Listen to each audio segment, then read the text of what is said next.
जैसा कि हमने पिछले एपिसोड में देखा था, हावरेन उस पेंटिंग के अंदर एक बार्ड को ड्रॉ करता है और उसके ऊपर चढ़ के उस पेंटिंग के अंदर एक बॉर्डर को ढूंढने लगता है। इसे देख के बाहर किंग शाओयांग को बहुत ही ज्यादा गुस्सा आ जाता है और अपनी सभी की सभी ब्रश से उस पेंटिंग के अंदर पेंट करने लगता है, जिससे हावरेन के आगे एक बड़ी सी जाइंट मॉन्स्टर आ जाता है। इसे देख के हावरेन बहुत ही ज्यादा हैरान होते हुए कहता है, ये क्या है, ये तो मेरे साथ चीटिंग हो रहा है। उसके बाद कहता है, मुझे लगता है एग्जामिनर मुझे रोकने के लिए बहुत ही ज्यादा एफर्ट लग रहा है, मेरा गेस सही होना चाहिए। उसके बाद दिखाया जाता है उस जाइंट मॉन्स्टर को, जो अपनी बड़ी सी वेपन के साथ हावरेन के ऊपर अटैक करने लगता है। इसे देख के हावरेन जल्दी से अपनी बार्ड के साथ साइड में हट जाता है और कहता है, इस इतना बड़ा बार्ड को ड्रॉ करने में मेरी लगभग सारी स्पिरिचुअल एनर्जी खत्म हो चुकी है। अगर मैं इस जाइंट मॉन्स्टर से अभी भी फाइट करता हूँ तो फिर मुझे नहीं लगता मेरे पास और कोई भी बचने का मौका होगा। उसके बाद हावरेन उस बार्ड के ऊपर खड़ा होने लगता है और कहता है, मुझे 1 मिनट के अंदर इस जाइंट से बचते हुए इस जगह से भागने का मौका बनाना होगा।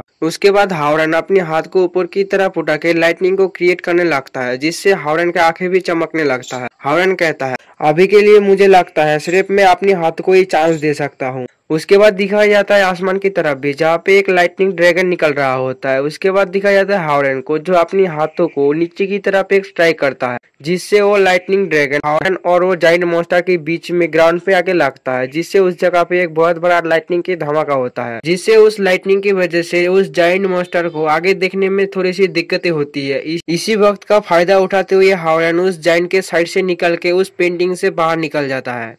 इसे देख के किंग शाओयांग हावरेन को कहता है, बहुत बहुत अच्छे, तुम्हारे पास आउटस्टैंडिंग इनसाइट और बहुत अच्छे फ्लेक्सिबिलिटी है। तुम पेंटिंग से बहुत जल्दी ही बाहर आ चुकी हो, कोई हैरानी के होने की बात नहीं है, मैं पास के तौर पे तुम्हें चुनता हूँ। उसी की साइड से मिस्सू झाड़ियों से निकलते हुए कहता है, तो फिर रिजल्ट का क्या होगा? मुझे यकीन है आप एक न्यूट्रल इंस्पेक्टर की तरह रिजल्ट देंगे। किंग शाओयांग कहता है, ऑफकोर्स हावरेन ने इस एग्जामिनेशन को पास कर चुका है, मैं ड्रैगन गॉड श्राइन में इस एग्जामिनेशन का रिजल्ट को रिपोर्ट कर दूंगा, तुम्हें इतना परेशान होने की कोई भी जरूरत नहीं है। जबकि मन में कहता है, हावरेन तुम तो इस बार बहुत ही लकी थे, लेकिन तुम्हारी नेक्स्ट एग्जामिनेशन इतना भी इजी नहीं होगी। उसके बाद हावरेन कहता है, मिस्सू आप इस जगह पर किस लिए आए हैं? मिस्सू हावरेन को कहता है, मैंने सुना था आज के दिन तुम इस ईयर के एग्जामिनेशन देने वाले हो, इसलिए मैं इस जगह पे चेक करने के लिए आया था। ऐसे तुम्हें इस एग्जामिनेशन को पास करने के लिए कांग्रेचुलेशंस। ये सुन के हावरेन बहुत ज्यादा खुश हो जाता है और कहता है, ये तो बस मेरा लक था, इसीलिए मैं इस एग्जामिनेशन को पास कर पाया हूँ। उसके बाद मिस्सू हावरेन को देख के सोचते हुए कहता है, उसे फर्स्ट एलम तक पहुँचने के लिए सिर्फ कुछ ही महीने लगा है। उसने डुअल में जंग एटा को भी डिफीट किया था और किंग शाओयांग का सेट किया एग्जामिनेशन को भी पास किया।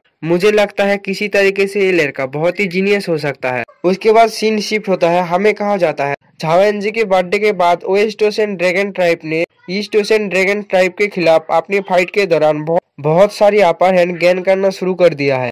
वेस्ट ओशन ड्रैगन ट्राइब के 6 एल्डर अपनी 7 रेला में ब्रेक थ्रू कर चुका है, जबकि श्री पेकला झाओ को ईस्ट ओशन ड्रैगन ट्राइब को प्रोटेक्ट कर रहा है, जबकि हावरेन एक असिस्टेंट इंस्पेक्टर बन चुका है। इस तरीके से हावरेन वेस्ट ओशन के खिलाफ एक इफेक्टिव डिटरेंट बन चुका है। उसकी नेक्स्ट सीन में दिखाया जाता है हावरेन को, जो मिस जी के घर आया होता है। हावरेन कहता है, लेकिन मैं अभी भी सिर्फ तो फर्स्ट रेलम तक ही पहुंचा हूँ। उसी वक्त मिस्टर झाओ हावरेन को कहता है, तुम अभी या बाद में एक ऑफिशियल इंस्पेक्टर बन जाओगे, इसीलिए वेस्ट ओशन की ड्रैगन किंग जैंग पिंग एक बहुत ही होशियार और ओल्ड लोमड़ी हो सकता है, लेकिन वो कभी भी एक इंस्पेक्टर के साथ मसला करने की कोशिश नहीं करेगा। उसके बाद कहता है, रैन मुझे लगता है तुम्हारे लिए एक नेटल धर्मा ट्रेजर्स चुनने का टाइम आ चुका है। ये सुन के मिस जी बहुत ही ज्यादा सीरियस हो जाता है और कहता है, एक नेटल धर्मा ट्रेजर एक कल्टिवेटर के माइंड और थॉट के साथ कनेक्टेड होता है। कल्टीवेशन टेक्निक के अकॉर्डिंग इसे प्रैक्टिस किया जाता है, लेकिन हर डिफरेंट पर्सन के बीच नेटल धर्मा ट्रेजर्स के क्वांटिटी और शेप अलग अलग होता है। तुम इसे अपने बॉडी में छुपा सकते हो और इसे पोषित करने के लिए अपनी बॉडी के ब्लड का इस्तेमाल कर सकते हो, और एक दिन ये तुम्हारे बॉडी का हिस्सा बन जाएगा। उसी के साइड में मिस हार्नी मिस्टर झाओ को कहता है, नेटल धर्मा ट्रेजर और उनके यूजर्स के बॉडी को एडजस्ट होता है। क्या तुम्हें नहीं लगता नेटल धर्मा ट्रेजर हावरेन के पास रहना बहुत जल्दी होगा? मिस्टर झाओ कहता है, हावरेन इस बात का फैसला तुम करो, तुम इस बारे में क्या सोचते हो? हावरेन थोड़ी देर सोचने के बाद खड़े होकर मिस्टर झाओ से कहता है, अगर नेटल धर्मा ट्रेजर के साथ मैं आपकी कोई मदद कर सकता हूँ तो फिर मैं इसे एक बार जरूर ट्राई करना चाहता हूँ। ये सुन के मिस्टर झाओ बहुत ही ज्यादा खुश हो जाता है और कहता है, बहुत अच्छे जी, तुम हावरेन को नेटल धर्मा ट्रेजर्स लेने के लिए ड्रैगन पैलेस में लेके जाओ। उसकी नेक्स्ट में दिखा जाता है हावरेन और जी ड्रैगन ड्रैगन पैलेस में जा रहा होता है, हावरन कहता है, मैंने सोचा था नीटालधर्मा ट्रेजर बहुत ही रेयर होगा और उसे गॉडली ट्रेजर पैलेस में रखा होगा। उसके बाद दिखा जाता है वो लोग ड्रैगन पैलेस में पहुंच चुका होता है, जहाँ पे मिस जी किसी को बुलाते हुए कहता है, ग्रैंड मास्टर क्यू, क्या आप अंदर है?